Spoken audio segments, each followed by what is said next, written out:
పక్కకి నెట్టే ప్రయత్నం జరుగుతుంది కాంగ్రెస్ ప్రభుత్వం అనేది పెద్ద ఎత్తున మొదటి నుంచి జరుగుతా ఉన్న చర్చ.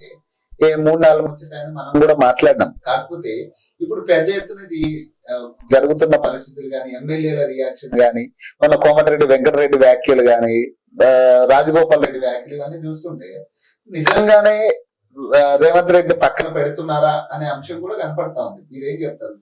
100% ఈసారి ఏంటంటే, నాకు ఇవాళ ఉదయం నిన్న కూడా కొంతమంది రూలింగ్ గవర్నమెంట్ సంబంధించిన ఎమ్మెల్యేలు మంత్రులతో మాట్లాడితే వాళ్ళు ఢిల్లీ ఫీడ్బ్యాక్ నన్ను అడుగుతా ఉంటారు. వాళ్ళు సస్పెండ్ అయినా కానీ నాకు కొంచెం ఫీడ్బ్యాక్ ఉంటది కదా, ఏమనుకుంటారు అన్నప్పుడు.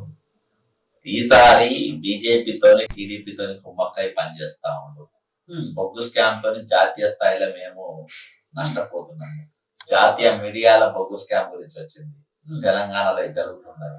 రేపదిన ఆల్రెడీ స్కామ్ కాంగ్రెస్ అనేది స్లోగన్ ను బీజేపీ చాలా బలంగా వాడుతుంది.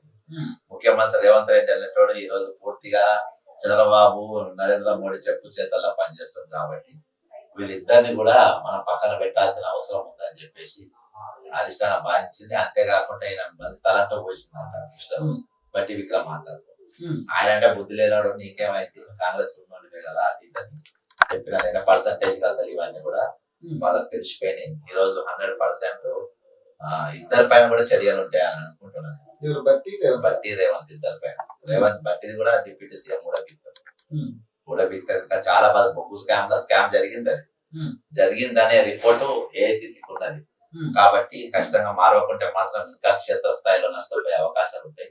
కాంగ్రెస్ పార్టీ కార్యకర్తలు ఇలా బట్టి అనేటువంటి పైన ఏబిఎన్ లా వాడుతూ వస్తే ఒక కార్యకర్త వచ్చి స్పందించేదానికి మద్దతు ఒక నిలబడ్డా అర్థమైందా. మేము రాజశేఖర రెడ్డి గారి పైన ఏబిఎన్ దాడి చేసినాం. అసలు నువ్వు ఏ కార్యకర్త నామినేటెడ్ పోస్ట్ ఇచ్చినావు, ఎవరితో ఉన్నావు, మీ టీడీపీ వాళ్ళకే ఇచ్చుకుంటావు, మా వాళ్ళకి ఇవ్వని ఎవరితో మాట్లాడినావని. నీ దగ్గర జీతగానం లేక నీ అడుగులో మడుగులో కొత్త వాళ్ళకు నువ్వు పదవులు ఇప్పించుకుంటావు. నువ్వు ఒక బుడ్డ నీ అంత లెక్క పెట్ట, నీ ధోతి, నీ అంగి, నీ పాయింట్ దొంగ లెక్క వివరిస్తావు.